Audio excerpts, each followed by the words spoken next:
இணைந்தலும் media நேயர்கள் உறவுகள் அனைவருக்கும் அன்பின் வணக்கம். மனித இதயத்தை கூறு போடுகின்ற, மனித உறவுகளுக்கு தடையாக அமைகின்ற அரசியலமைப்பு சட்டப்படி அரசியலமைப்பு சட்டத்தினுடைய உரிமைகளை பெற்றுக் கொள்வதற்கு சட்டத்தின் முன் சமமாக நடத்தப்படாமல் இருப்பதற்கு காரணியாக இருக்கின்ற கூறுகளை அரசியலமைப்பை அறிவோம் என்ற இந்த தொடரின் வாயிலாக நாம் பார்த்துக் கொண்டிருக்கிறோம், சிந்தித்துக் கொண்டிருக்கிறோம். உங்கள் அனைவரையும் அன்போடு இந்த நிகழ்விற்கு வரவேற்கிறேன். இன்று நாம் பார்க்கக்கூடியது 7வதான வேறுபாடு, அது பாலினம். பாலினம் என்பதும் மிக முக்கியமான ஒரு வேறுபாடு இந்த சமூகத்தில். இந்த நம்முடைய சமூகத்தை பற்றி நாம் பார்க்கிற பொழுது இதை எளிதாக நம்ம சொல்ல முடியும். இது ஒரு ஆணாதிக்க சமூகம். ஒரு ஆண் ஆதிக்கம் செலுத்துகிற பொழுது தானாகவே இன்னொரு பாலினமான பெண் அங்கே 2ஆம் தர குடிமகளாக மாறிவிடுகிறார். இதுதான் நாம் வாழுகிற சமூகம். இது ரொம்ப நாட்களுக்கு முன்னாலே நம்முடைய சமூகங்கள் எல்லாம் ஆணாதிக்க சமூகமாக மாறி போய்விட்டன. எனவே இங்கே ஆண்களுக்கு அதிக உரிமையும் சலுகைகளும், பெண்களுக்கு குறைந்த உரிமைகளும் சலுகைகளும் என்பது ஆயிரக்கணக்கான ஆண்டுகளாக இங்கே எழுதப்படாத ஒரு மரபாக இருந்தது.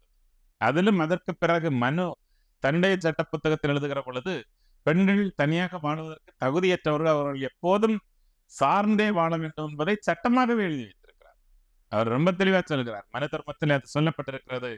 ஒரு பெண் குழந்தையாக இருக்கிற பொழுது தந்தையை சார்ந்தும், அவளுடைய திருமணமான பிறகு கணவனை சார்ந்தும், அவளுடைய முதிய வயதில் மூத்த மகனை சார்ந்து வாழ வேண்டும் என்றெல்லாம் எழுதி வைத்திருக்கிறார்கள்.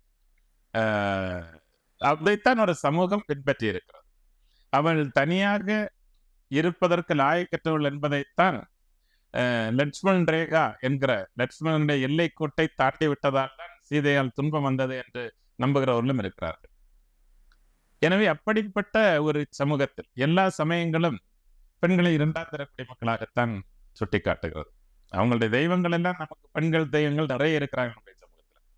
ஆனா ட்ரீட்மெண்ட், அவர்களை நடத்துகிற முறையை பார்க்கிற பொழுது அவர்களை பலவீனமானவர்கள், இயலாதவர்கள் என்றுதான் வைத்திருக்கிறது. அதற்கு காரணம் அவர்களிடத்திலே பொருளாதார வலு என்பது அவர்களுக்கு கிடையாது. சொந்தமாக பொருளாதாரத்தை தேடுகிற உரிமை கிடையாது. காரணம், ஏறக்குறைய சுதந்திரம் வரையிலும் கல்வி உரிமை இந்த பெண்களுக்கு மறக்கப்பட்டது. எனவே ஆண் பெண் என்ற 2 பாலினத்தில் ஆண் உயர்வாகவும் பெண் கீழானவனாகவும் கருதப்பட்டிருந்த சமூகத்தில் தான் அம்பேத்கர் அவரோட அரசியலமைப்பு சட்டத்தை உருவாக்கியவர்களும் இல்லை, இனிமேல் சட்டந்திரிவன் வருகிற பொழுது அவர்கள் ஆண் உயர்ந்தவன் என்றோ பெண் தாழ்ந்தவள் என்றோ கருதப்படக்கூடாது, மாறாக பாலினத்தின் பெயரால் எந்த சமத்துவமின்மையும் இருக்கக்கூடாது, மாறாக அவர்கள் சமமாக நடத்தப்பட வேண்டும் என்பதை உறுதிப்பட எழுதி வைத்திருக்கிறார்கள்.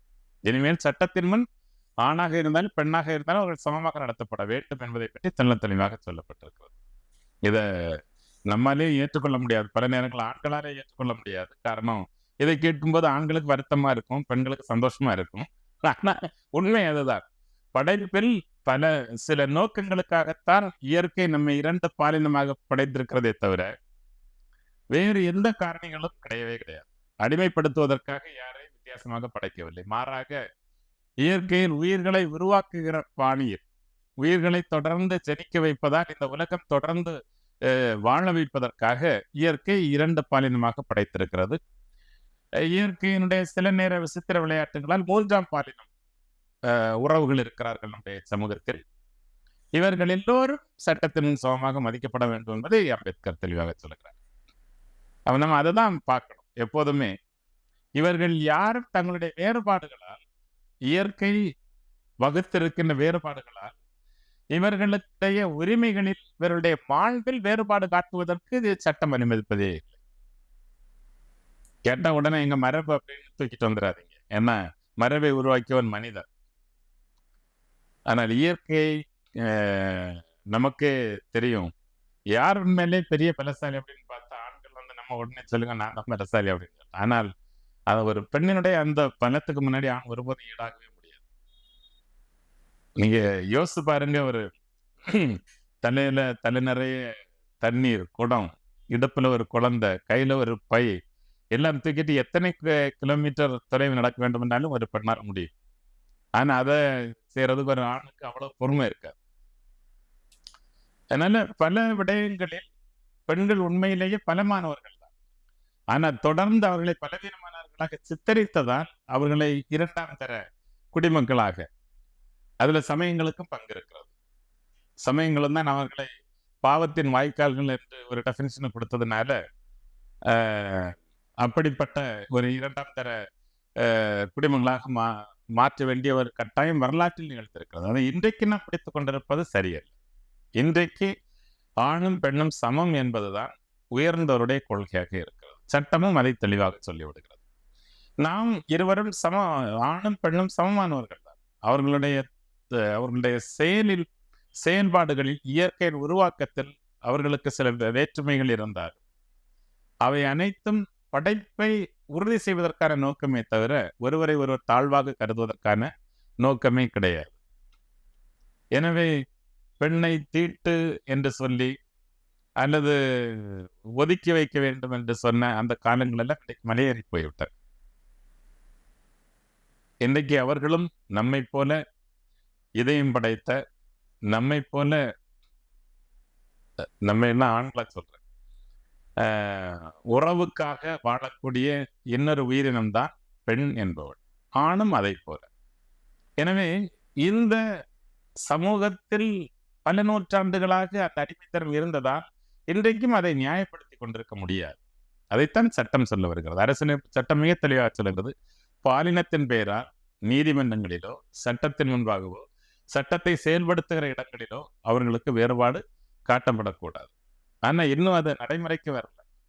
இன்றைக்கும் பல நேரங்கள்ல நீ பொம்பளை என்று சொல்லுகிற அந்த வார்த்தைகள் ரொம்ப சர்வசாதாரணமாக வருகிறது. இன்றைக்கும் ஒரு பெண் தனியாக போய் ஒரு இடத்துல நீதி பெற்றுவிட்டு வந்து விடலாம் அப்படின்னு சொன்னா அதெல்லாம் குதிரை கொம்பான ஒரு நிகழ்வாக இருக்கிறது. ஒரு சிலருக்கு சாத்தியம், பெரும்பாலான பேருக்கு அது சாத்தியம் அல்ல. ஆக இன்னும் நாம் வளர வேண்டிய, முன்னேற வேண்டிய திசை ஏராளம் இருக்கிறது. இணைந்தது தமிழ்நாட்டினுடைய அவசியம் அதுதான். இத்தகைய வேறுபாடுகளை எல்லாம் தூக்கி தூரப்பட்டு விட்டு, நாம் நமக்குள்ளே வகுத்துக் கொண்டிருக்கிற எல்லை கோடுகளை எல்லாம் தகர்த்து விட்டு, நாம் முதலில் மனிதர்கள், இரண்டாவதாக இந்திய குடிமக்கள் என்கிற இந்த இரண்டு அடையாளங்களோடு நம்முடைய மொழியால் நாம் தமிழர்கள் என்பதை ஏற்றுக்கொண்டவர்களாக நாம் மற்ற எல்லா வேறுபாடுகளையும் தூர தூக்கி போடுவதற்கு தயாராக இருக்க வேண்டும். அப்போதான் நம்ம இணைந்து வர முடியும், இணைந்து எழ முடியும். நம்முடைய இணைதலில் தான் இந்த வேற்றுமைகளை இந்த சமூகத்திலிருந்து நாம் தூக்கி தூர போடுவதற்கு துணை நிற்க முடியும். அப்ப நம்ம எவ்வளவு வளரணும், எவ்வளவு நம்முடைய சிந்தனைகளில் மாற்றம் தேவைப்படுகிறது, எவ்வளவு தூரம் நாம் நவீன யுகத்தின் நவீன சிற்பிகளாக நம்மை மாற்றிக்கொள்வதற்கு எத்தனை விதமான விடயங்கள் தடையாக இருக்கிறது என்பதை நம்மால் இப்போது புரிந்து கொள்ள முடியும். நம்முடைய சிந்தனைகளை ஆக்கிரமித்திருக்கின்ற எண்ணங்களில் எல்லாம் பல நேரங்களில் இந்த அடிமைத்தனங்கள் தாமாகவே ஒட்டி கொண்டிருக்கின்றன. நான் தான் குடும்பத்தில் எப்படி வருது பிரச்சனை?